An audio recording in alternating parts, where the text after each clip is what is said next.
আসসালামু আলাইকুম রহমতুল্লাহ। কেমন আছেন সবাই? আপনাদের সাথে আমি আজ আরও একটা ভিডিও শেয়ার করব। আজকে মূলত যে ভিডিওটা শেয়ার করব সেটা হচ্ছে একটা ছোট রিভার বা ছোট লেক, ক্যানাল এরকম কিছু বলা যায়। সো ছোট রিভারই বলতে পারি। সো এটার নাম হচ্ছে ব্লু স্প্রিং, আর এটার মাওরি একটা নাম হচ্ছে পুটারুরু। সো পুটারুরু ব্লু স্প্রিং, এটা দেখার জন্য মূলত আজকে আমি গিয়েছিলাম। এটার লোকেশন যদি আমি এক্স্যাক্টলি বলি তাহলে হচ্ছে হ্যামিল্টন থেকে 30 to 35 মিনিট যদি ড্রাইভ করা হয় তাওপির দিকে, তাহলে হচ্ছে এটার লোকেশনটা পাওয়া যাবে। এই আজকে যে রিভারটার কাছে আমরা এসেছি, এই রিভারটা এত বেশি স্পেশাল এবং নেচার এই রিভারটাকে এত বেশি অ্যামেজিং করে প্রেজেন্ট করছে যেটা আসলে নিজের চোখে না দেখলে বিলিভ করা যায় না। সো মূলত আজকে এই রিভারটা দেখার জন্যই এসেছি, আর আপনাদের সাথেও চেষ্টা করব কিছু ফুটেজ শেয়ার করার জন্য। জানি না ক্যামেরার মাধ্যমে আপনারা কতটা বুঝতে পারবেন। প্রথমেই একটা আইকনিক, আপনি এটাকে কি বলা যায়, এটা ছোট একটা ট্রি হাউস টাইপের, আপনারা দূরে দেখছেন যে হোয়াইট কালারের রাউন্ড শেপ একটা। সো এটা ট্রি শেপ টাইপের একটা এয়ারবিএনবি। সো আপনি চাইলে এটা বুক করতে পারেন। এটা বুক করে আপনি এখানে রাত্রে থাকতে পারেন এবং হচ্ছে এই চারপাশের যে পাহাড় এবং হচ্ছে যে অ্যামেজিং রিভার সেটার যে দৃশ্য এগুলো আপনি উপভোগ করতে পারেন। সো এটা একটা ভালো একটা লোকেশন হতে পারে আপনি যদি চান যে আপনার হানিমুনে অথবা হচ্ছে স্পেশাল কোনো অকেশনে বুক করতে চান, তাহলে পাহাড়ের মাঝখানে এরকম একটা ডিম্বাকৃতির কটেজ টাইপের, এটা মন্দ হয় না।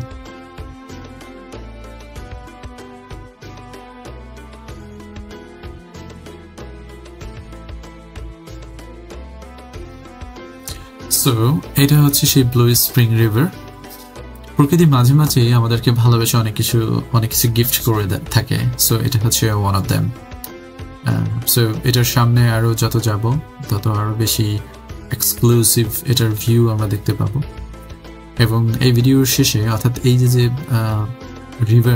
রিভারটা শেষ হয়ে একটা ঝর্ণা তৈরি করেছে সেটাও দেখতে আমরা যাব। সো এই হচ্ছে সেই ব্লু স্প্রিং। সো এটার যে মেইন ভিউ পয়েন্ট, এটা দেখতে যাওয়ার আগে আমাদের সামনে খুব সুন্দর একটা বার্ড চলে আসে। সো বার্ডটা অনেক সময়, লম্বা সময় ধরে আমাদের পিছু পিছু হাঁটছিল। সো সম্পূর্ণ ভিডিও তো দেওয়া পসিবল না। সো এটা হচ্ছে ব্লু স্প্রিংয়ে যদি আপনি আসেন তাহলে ব্লু স্প্রিংয়ের প্রথম একটা ভিউ পয়েন্ট। এখান থেকে খুব সুন্দর ডেক বানানো আছে। সো আপনি এখান থেকে খুব সুন্দরভাবে দেখতে পাবেন। আর সবচেয়ে মজার বিষয় হচ্ছে আপনি ক্যামেরায় যেটা দেখতে পাবেন না সেটা হচ্ছে আপনি এটার পাশে দাঁড়ালে রিভারের একদম পানির নিচে যে পাথর, মাটি, বালু যা আছে আপনি সবকিছু উপর থেকে দেখতে পাবেন। এটা দূর থেকে ক্যামেরায় কেমন মনে হচ্ছে, কেমন বোঝা যাচ্ছে সেটা আমি জানি না, বাট আপনি সামনে না গেলে ফিল করতে পারবেন না। এটা এত বেশি অ্যামেজিং, এত বেশি ন্যাচারাল এবং এত বেশি স্পেশাল।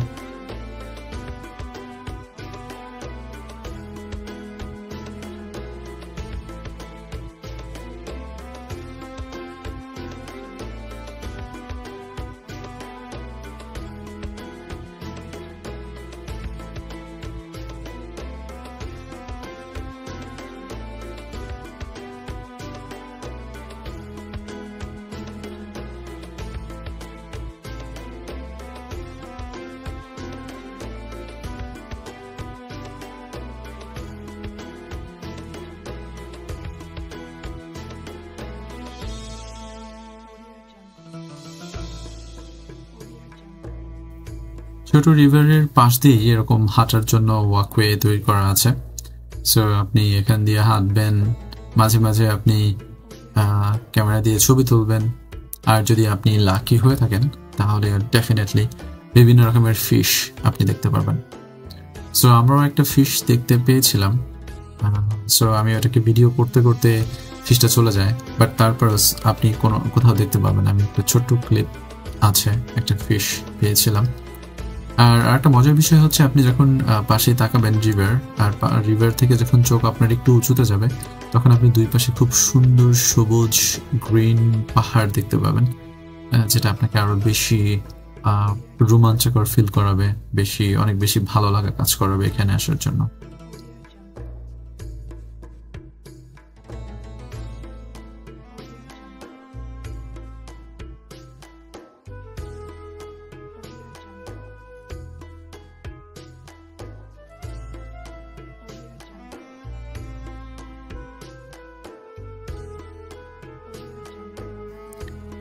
আচ্ছা, আপনাদেরকে কিছু ইনফরমেশন দিয়ে দেয়, সেটা হচ্ছে যে এই ব্লু স্প্রিং রিভারটা এটা 4.7 কিলোমিটার মতো লম্বা, এবং আপনি যদি এটা সম্পূর্ণটা ঘুরে আসতে চান তাহলে আপনাকে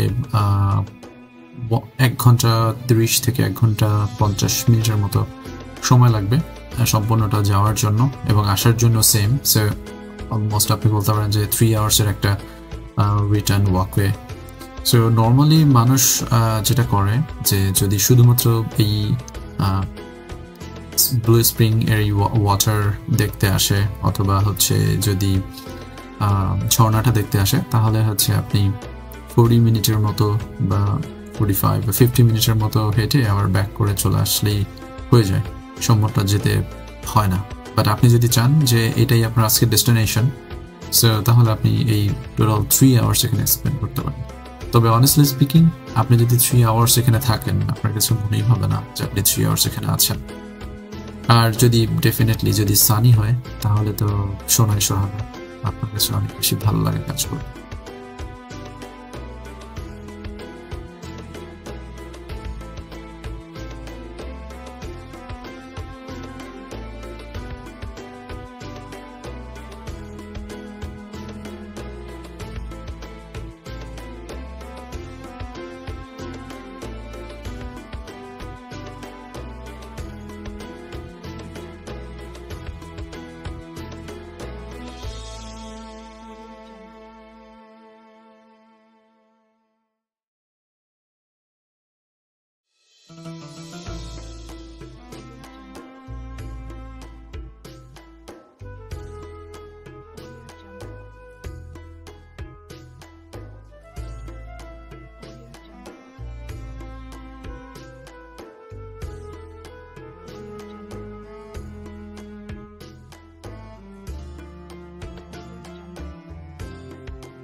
রাইট, সো যখন আপনি এই ব্লু স্প্রিং ওয়াটার দেখা শেষ হবে আপনার, তখন এরকম লম্বা সিঁড়ি বেয়ে আপনাকে পাহাড়ের উপরে উঠে যেতে হবে, কারণ নেক্সট ডেস্টিনেশন সেটা হচ্ছে একটা ওয়াটারফল। আর এই ওয়াটারফলটা অবশ্যই মিস করবেন না, কারণ এই ওয়াটারফলটা অনেক বেশি কিউট, ছোট একটা ওয়াটারফল, বাট এটার সাথে একটা টারবাইনের মতো কিছু একটা ইলেকট্রিক্যাল মেশিন, একটা হুইলের মতো দেওয়া আছে। যদি আপনারা কখনো নিজের চোখে না দেখে থাকেন যে কিভাবে পানির স্রোত দিয়ে ইলেকট্রিসিটি মেক করা হয়, তাহলে এটা আপনাদের জন্য ভালো একটা অপরচুনিটি যে আপনি নিজের চোখে দেখতে পারবেন কিভাবে ইলেকট্রিসিটি মেক করা হয়।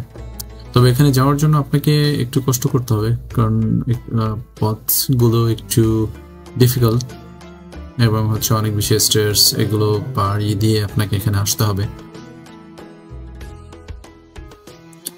আমি অলওয়েজ আপনাদেরকে একটা কথা বলি যে নিউজিল্যান্ডে যখনই আপনি প্রাকৃতিক কোনো সৌন্দর্য দেখার জন্য আসবেন, ডেফিনেটলি অবশ্যই সাথে আপনি একটা ভালো জুতা পরে আসবেন এবং সাথে কিছু এক্সট্রা ওয়ার্ম ক্লোথস নিয়ে আসবেন, আর অবশ্যই যদি পারেন ব্যাগের ভিতরে একটা ছাতা নিয়ে আসবেন, কারণ এখানের ওয়েদার একদমই আনপ্রেডিক্টেবল, কখন যে কি হয় বলা যায় না। আমাদের আজকের ট্যুরেও মাঝপথে যখন আমরা ব্যাক করছিলাম তখন বৃষ্টি শুরু হয়ে গেছিল।